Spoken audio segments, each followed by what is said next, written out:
She was gonna do a cut line workshop and then she sent us slides. How did it go? Did it happen, John? Yes, Okay. it went pretty good. I think that there's still room for improvement, but I think we're on the right track. Yeah, that's great. I was looking at some of the pictures from the president making the state of the university. I think you shot those. Those are the kind of cut lines, simple cut lines we're looking at, like president speaking at what place on what day, president talking to the UNM president. Those are the simple kind of cut lines, and we're looking at just every picture have that, and just kind of have a habit of writing something like that, just to have the information for that in there. So that's good. So you had a good start. And a few things we would like to talk about. Is there anything you would like to talk about, John? No, I didn't have anything, so You don't? y'all Okay. can take it away. Okay. Okay. Well, can I share a screen? I believe you can. It says host disable me from sharing screen. Let me try it. Oh yeah, same for me.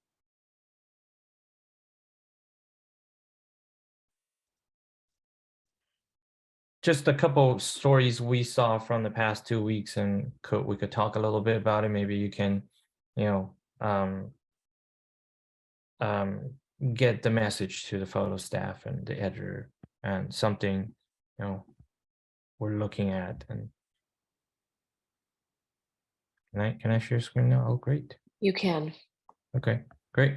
So, first page, we go in, we see a giant logo, right, of the daily logo. The story is about the Walmart property on San Mateo. That could be very simply solved with a picture of the property, right? And I didn't really understand this line. The story was originally published by Source in New Mexico. Was that like from them, or like we have to we can use their stories, or? Yeah, Yeah. so no, go ahead. You can explain it. Oh, sorry. Go ahead. Yeah, so Source is just like Creative Commons. And from what was explained to me, there was a story that was supposed to go in this newsletter that didn't end up materializing. And so we just had to, because it was like 8 o'clock at night. So we just had to pull that and publish it. But yeah, so it was originally published by Source. But since they have that Creative Commons licensing, we can republish it on our website. Or is that going to go into print? No, not this week. No. Okay, I'm just curious because I mean, it could be a pretty simple, easy photo of going down to San Mateo and Central and get a shot. I mean, I'm from out of town. I'm curious if the Walmart's been closed for several months, what it looks like over there right now. What's the parking lot? Is it empty, or somebody else taking over, or with the storefront of the Walmart? We all used to go to this Walmart, I see updates in culture, so just kind of talk about culture. And another logo, I see there's several people being quoted in the story. Flores was the director of the LGBTQ Resource Center.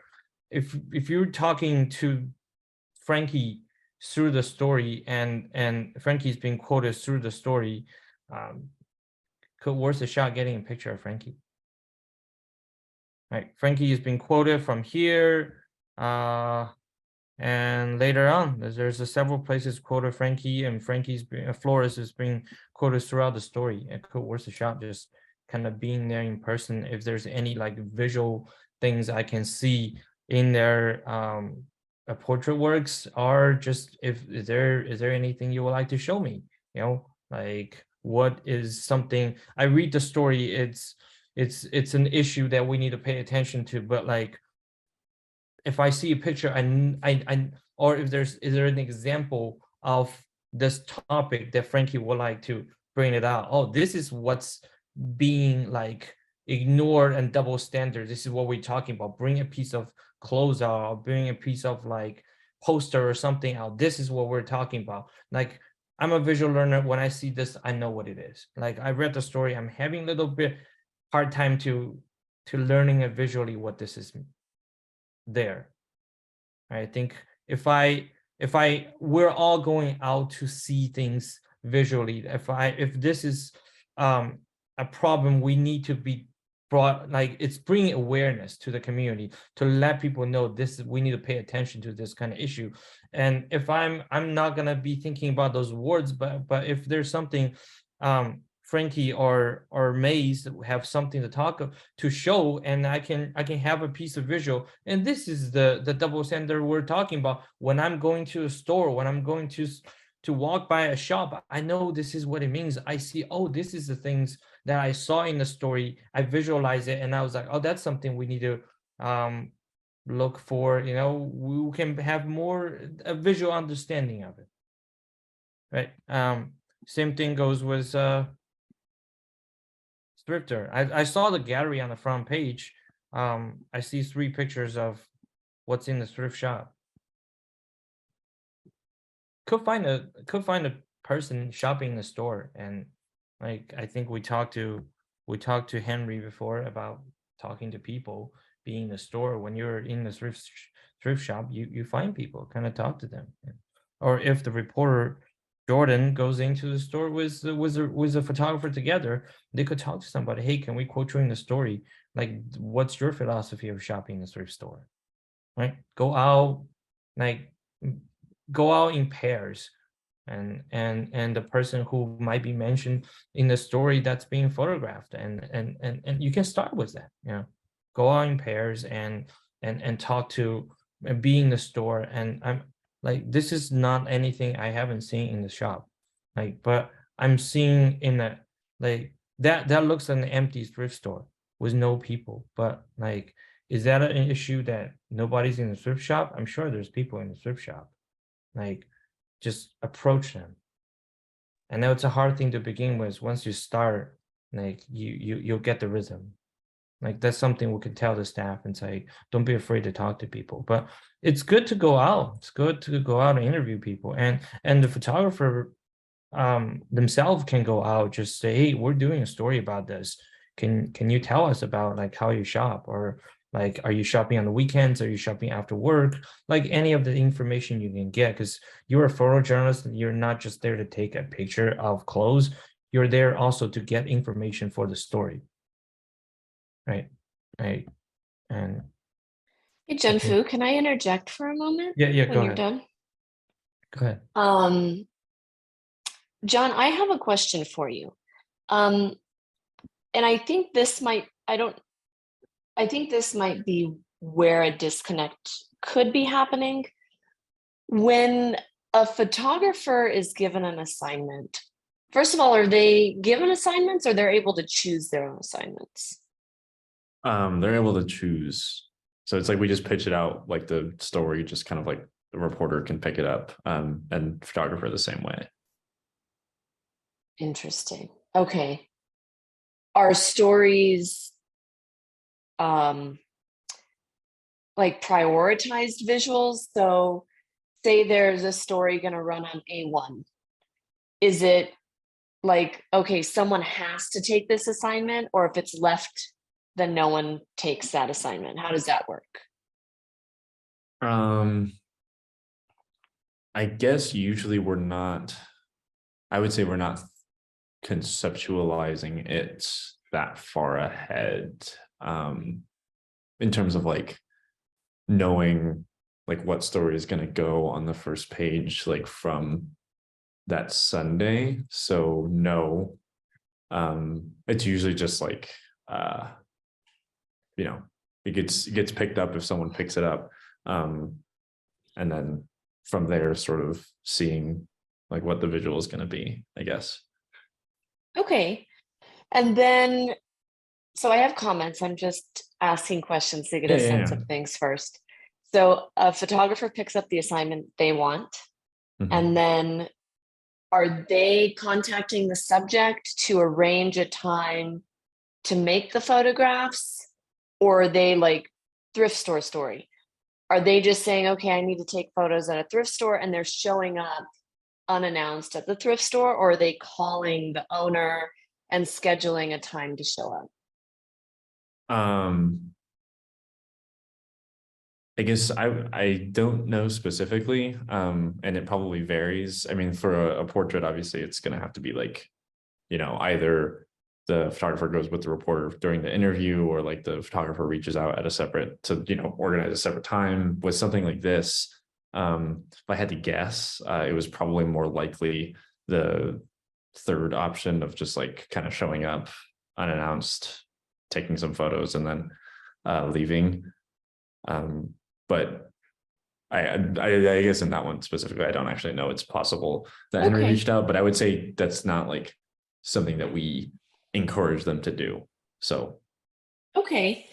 So I'd encourage you yeah. to, with any assignment, unless it's say like a protest or I don't know, there are outliers, but if you're gonna go into a space, um, one, you're gonna feel more welcome and able to make those photographs of strangers if, say, Joy Junction expects photographer so and so is going to be arriving at this time and hanging out. But it also is an opportunity to ask those kind of probing questions that help us make good photographs that illustrate that story a little bit better. So if you call Joy Junction, or yeah, Joy Junction, and you say, "Hey, I'm a photographer with the Daily Lobo.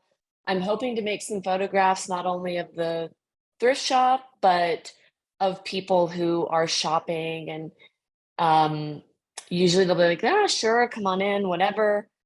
But like Junfu said, there's a need to kind of set a scene, right? What does the space look like?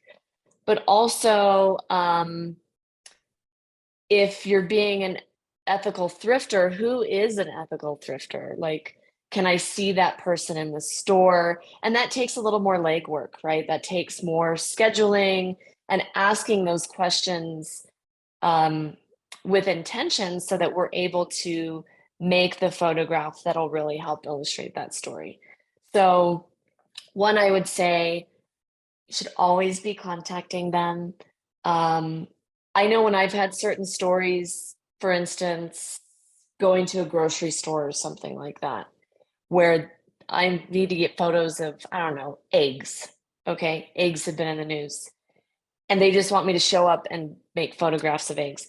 I feel less comfortable in that space because I'm not welcomed there. I'm not calling and getting, hey, I'm going to come in and make photographs of eggs. Big chains don't want you to do that. So maybe you call a mom and pop store and you're like, hey, I'd like to photograph, people buying eggs or shelves of eggs or absence of them, whatever. Does that make sense? It Yeah. allows Yeah. the photographer, especially when you're more shy and timid, to feel a little bit more welcome and be able to make those photos. Second thing I would say is that it's great photographers can pick their own assignments, but really thinking with intention also, I would encourage for certain stories. So say it's the legislative session just wrapped. I don't know what your plan is for the week. This is just an example. You're going to do a huge issue on legislation that was passed, maybe didn't make it, whatever. That's the issue. Really thinking, okay, what is our lead going to be for the week, both for reporting and for visuals as well. Really thinking with intention, like, okay, this is going to be our package for the week. We really got to get this photo, and who might be best suited to do that. We would do that. I would assign people based on sometimes what their strengths were. Like, I'd encourage them, like, hey, you did this really good. Like, go do this, So those are the two things I would say. And calling and arranging can help us not just have static photos of a space. Sorry, that took way too long. Onward. I think one of the things we've been talking about in one way goes back into the role of a photo editor. when you have a photo editor at the paper, the photo editor gets to the budget meeting with the rest of the staff from culture, from news, from sports. And when you have a budget meeting, you have assignments. Photo editor gets to know the assignments and get to tell the photographer, hey, those are the assignments on what day. I'm not a fan of you get to choose your assignment. I prefer to choose based on your availability. If you have class on Tuesday, you don't have class Wednesday afternoon. Here's a Wednesday afternoon assignment for you, not because you're interested, because you're available. It's based on availability. Like if you are, that challenge somebody to get out of their comfort zone to shoot something different. I never thought I wanted to shoot sports when I was at the Lobo. I was put in the spot to shoot sports. But they challenge somebody to do something they never done before. Everybody has a chance to rotate into different assignments, right? But as a role of a photo editor, sometimes can be, if you get an assignment about the thrift shop, could be the photo editor could call, say, hey, call the editor, have a list of the thrift shop the reporter talked to, and then reporters say we talked to those places, and photo editors say, let me call 1 or 2 places, see what their availability, when can we send a photographer there? And then you have a couple of time slots. It's like when the photo editor tells a photographer, hey, they're open and they're from this time to this time, you can drop by, we need the picture by this day. They're open Wednesday morning, and you can go Wednesday morning or Thursday morning, and then we need the picture by Thursday night. There's a role of a photo editor in there, and then there's a thing in there to kind of bridge from where to shoot and what to shoot to the person who's shooting the picture. And then there's a connection when the photographer bring the picture back and goes into the paper. I know maybe these days we are not publishing based on a print product. This is digital driven. Is this what we're looking at, John? Like we're we're publishing for the website, not for the paper anymore? Or is it mostly still print driven because print that makes more money? I mean, in ad revenue. And yeah, print driven in the sense that like the ads do make more money. But I do think a lot of the times, especially with photo, when we're conceptualizing, it's a little more like website driven, if that makes any sense. Yeah.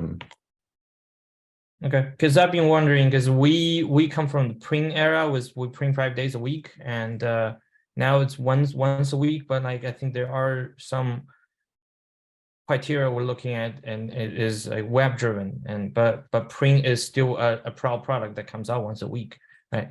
But I do have a feeling we could like have work to do with a photo editor. Like I think last time we mentioned about having editing sessions together. We used to a photographer bringing pictures to the photo desk, and we had 2 editors, 2 photo editors, a photo editor, assistant photo editor. We photographer bring the picture. Sometimes we dump the card to the computer. We look through the pictures together. You pick the picture together and you talk about it. If something needs to be reshot, need to go back, we're not afraid to say, hey, you need to go back to shoot this at a different time. Go get this person doing something else. We don't want just a portrait. Like I want, like, this story, local designer. If Joey has been making clothes since 2020, can we get a picture of Joey making clothes? What are all the clothes Joey has made? Like in Joey's wardrobe? Like Joey, can we schedule a time of Joey making clothes, at home, at a studio or something? Like, that's I think there's a connection from where the budget come from through the photo editor to help visualize it. And I know that's a supply photo from Joey, but if you have a photographer going out, you might have a little bit more pool of a picture to choose from.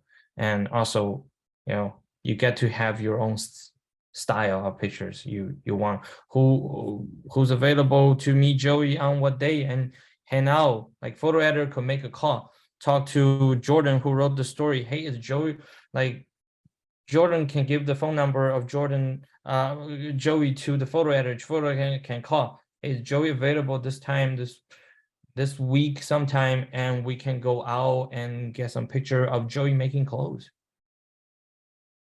or trying clothes at home, or going out, be in the fashion design, or in the, well, Joey's in journalism, never mind, and in the class was a clothes that Joey's comfortable with, like something we could put in our effort to tell the story better. And but I feel like there's something we could do with, as a role of a photo editor, is not just take the picture and put it on, and there's something to help visualize, help photographer visualize and the story, and help to edit, maybe edit together. You know, it's a teamwork. When you put out a product, it's with somebody's name, but still at the end of the day, it's a teamwork, from the editors to the photographer to the designer. So same thing with this, the costume designer story. There's a lot. I would like to see the designer in this. Is the designer working on something? There's a new show, this typewriter, and when the story was published, this is running to March 11th. The story came out on the 6th.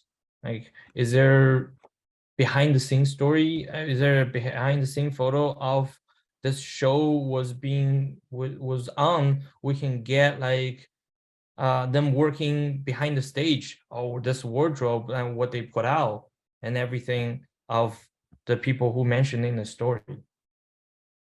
Like that's a connection the editor could make with Gabriel Garcia.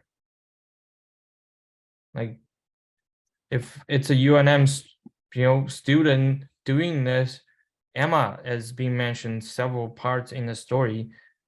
Can we get a picture of Emma? That's and if you can only send one, I'm not saying you send like photographer to go to 3 different places for this one story, but if something like, that's what the photo editor can do, to talk with the reporter, and what is this story, who's in your story, and what is this about, and the whole photo editor can help visualize it and send out an assignment. Hey, so and so, on Friday night there's this show going on, we would like to go shoot when they're doing this this show, and this is all the clothes designed by this UNM students, and we would like to show some behind the scene how they do it. And even being in the studio on Thursday when they're like doing modification to the clothes, this is what I like to see, them in the studio, them in the class doing something, or behind the scene getting the show ready and the production ready, instead of clothes on the stand. That brings more involvement in there, but it brings a lot more visual element into the story. Do you have questions, John, or any comments? I mean, like, not really. I think everything you're saying is like very, very helpful. I think, like, in large part, like when I was photo editor, that whole aspect that Junfu was talking about just like wasn't really part of like the, I guess, the training. A lot of it was just like, Yeah. you get the photos, you upload them, and then like that's kind of the job. And like occasionally you'd have someone ask like, I don't really know how to take this photo, and like you might help them a little bit, but like in large part there wasn't that like conceptual thinking behind like visualizing the story. I think that's just largely kind of fallen by the wayside for whatever reason. I don't know why, but I think it'd be helpful to, this would probably have to be something done once I leave, but like just reconfiguring the photo editor position to like be able to incorporate these things. Cause I think like, yeah, it would make the story like, a lot more interesting to have to see someone making the costumes. Like, I think that's very much correct. Yeah. Why? Go ahead. Sorry. Why do you say it'd have to happen after you leave? May I ask what that means? Oh, I don't know. I just because then there would be like, I'm thinking of in terms of like when there would be time to like, sit down with either Mackenzie or whoever's the photo editor and like incorporate that not only the position, like kind of do that like training. I Yeah. just thought like the most likely time would be like in that 3-week gap when we're not publishing in May, and that would just be like after I'm not in this position anymore. That's the only reason why I it's see. processed that way. But yeah, it Yeah. could And feasibly be I'm done sooner than that. I mean, okay. And I'm here, obviously, Jenfu's not in Albuquerque, but I'm also happy to come by on a Sunday. In fact, I'd love to come by on a Sunday sometime and actually meet everybody in mhm, person. But if that's something I can help with, I'm happy to show up and kind of explain logistically what that looks like mhm, for a photo editor and also what that means for um, the staff. mhm. Um, so let me know. I'm happy to come by and talk about it, or, say you're going to your budget meeting on Sunday. I'm happy to maybe play that role, model that role of what that would look like a little bit, um, to see, if that Mhm. can help kind of orchestrate things for the week and see how that goes. Yeah, So just let definitely. me know. It's up to you. Just let me know. Yeah, no, I think that would be very, very helpful. Um, Okay, Yeah, because great. when we're photo editors, we're already being photographers for a year or two at the Lobo because you go through a year or two or a year and a half of experience of being a photographer, working with the editor on assignments, and the editor will go to meeting. What I told you about the role of photo editor is not like that was something we used to do at the Lobo. It's like we as a photographer, you talk to the editor on Sunday or any day you have assignments and to visualize it and then you watch and learn throughout the past year and a half, 2 years. And then when the new editor-in-chief, photo editor comes in, one of the photographer will be picked by the editor-in-chief to be the photo editors, but you already know the workflow because you already being the photographer, being like the part of like the discussion of the visual ideas, and then you basically just passing down the torch. I mean, like what Adria said, we don't need to wait till the next editor, and you can help us to relight that torch. Kind of then Mackenzie, we can train Mackenzie, and then Mackenzie can, if she's staying for the next year, is she graduating? mhm, If she's staying for the next year, she can continue work with us and to learn the role of photo editor and work as a role of photo editor. Maybe she might be able to hire an assistant, and then she can pass on the torch. We can bring back the tradition of this is how a newsroom photo editor works. Is That you bridge the gap, you bridge between the editorial part and the visual department. Right. Genfu, that's another really good point you bring up is, yeah, we always had an assistant. Yeah. So there wasn't too much pressure on the photo editor. There was always an assistant photo editor that can help delegate assignments and pick up the slack if something happens, Right. Um, You're not always available. You have a class to deal with. You have part-time jobs, and it's a good two people rotation. Like you have the same function of job, and just one is available, one might not be available, and can just work with each other. And when you brainstorm photo ideas for assignments, and then 2 people, 3 people getting in, you really open the boxes, and everybody has their own thoughts, and you really it helps a lot with the brainstorming. I'm just gonna step in and say we lost assistants for all positions a few Oh. years back for the budgets. So, Okay. having assistants throughout is a lovely space to grow. I'm not sure how quickly we would grow there. Okay. okay, that's good to know. Okay. Think Well, I guess it might be a little different too, because they're not publishing 5 days a week. Right. in print, so maybe the pressure isn't so high as it Yeah, was, I one guess. editor, that's fine. We can work with training one editor and then just, let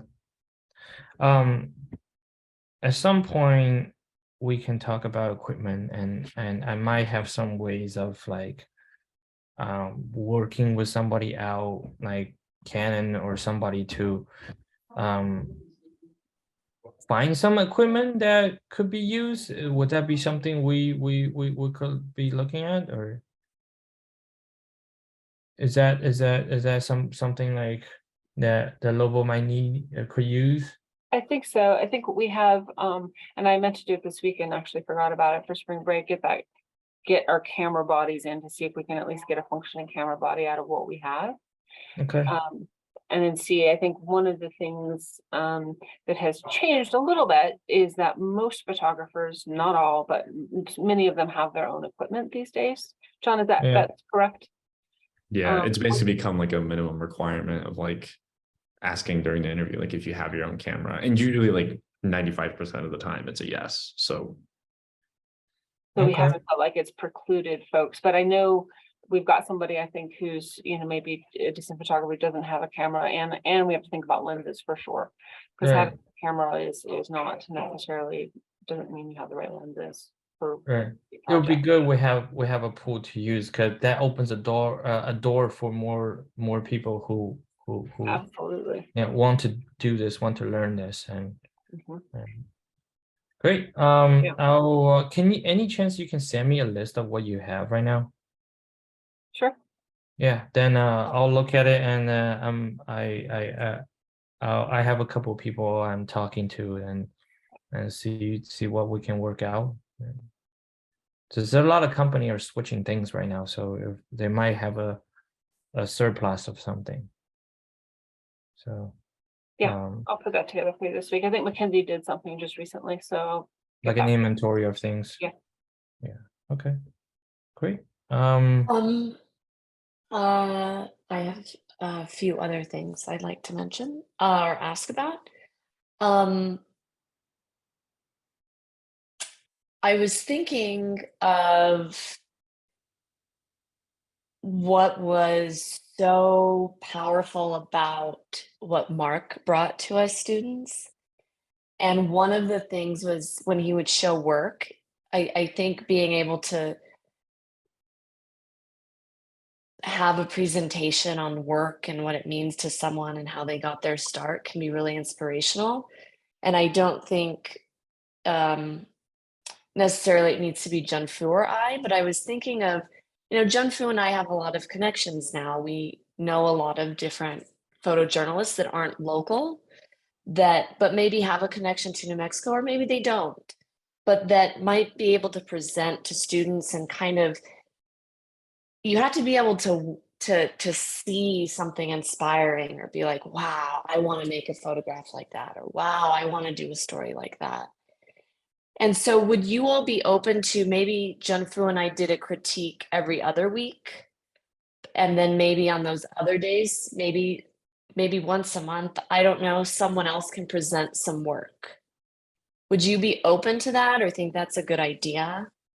yeah, no, I think that's a great idea. I think a lot of the photographers that we hire sort of come in having existed outside of the world of photojournalism. So I think definitely being able to like look at, examples, have someone talk about how they got to where they're at. I think that would be really, really great.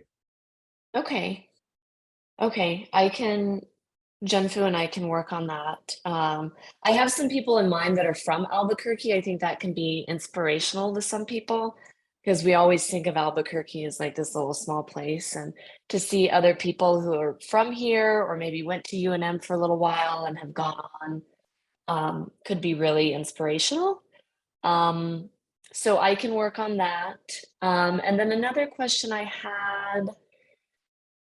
Oh, it is slipping my memory right now. I hate when that happens. I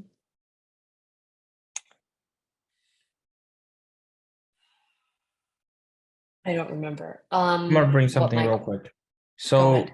um in Michigan, we have a thing called Michigan Press Photographer Association, MPPA. Every year there's a yearly meeting. They will bring in some speakers.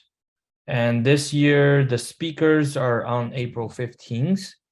They're gonna do it in our office, but it's also gonna be live streamed as well when the 3 speakers present their stuff and talk about their work, including one of our staff member, Sarah Bass Maney, you know that name?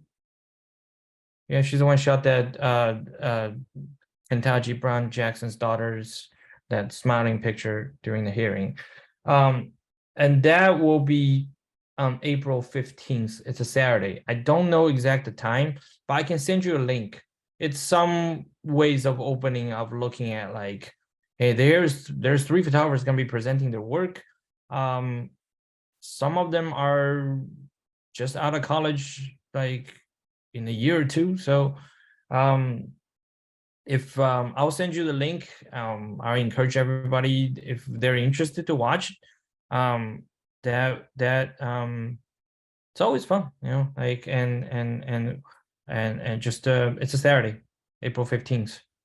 I'll send you the link a few days before, the Zoom link, and it's always fun to see other people presenting their work. And I don't know if they have live chat. You might be able to ask questions, but April. That's really cool, Jianfu. Yeah. Yeah, that would be a great opportunity. Is if I were to try to arrange someone to speak next Sunday, present, that's kind of short notice, but maybe they might be able to. Would that work? We have a couple presentations we were planning on doing that Sunday already. Okay.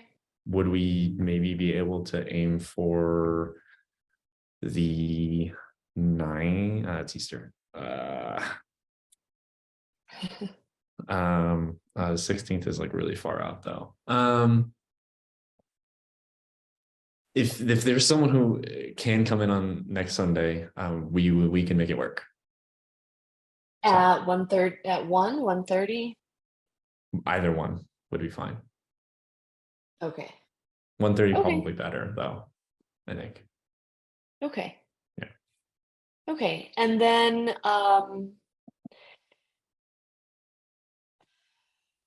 Adria, another if question. you line somebody up, will you let us know? Because I think one of the things that John and I have been talking about is trying to like put material out there to encourage, like, not only are we going to have a photographer come talk, we're having this photographer come talk, you know, so to just kind of build some excitement around kind of what we're doing. And we've talked about that kind of more in line with the alumni workshops than anything, but I think that premise still kind of holds.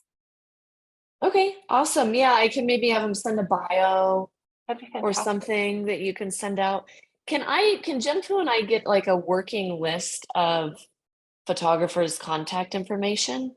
So that like if we want to send out an email to them, or like maybe we find something or there's opportunities for something, we can just send it instead of bothering you all. We can just send out like a mass email. Yeah, we can work on getting that together. I can do that, and- John. Oh, okay. Devin will do that.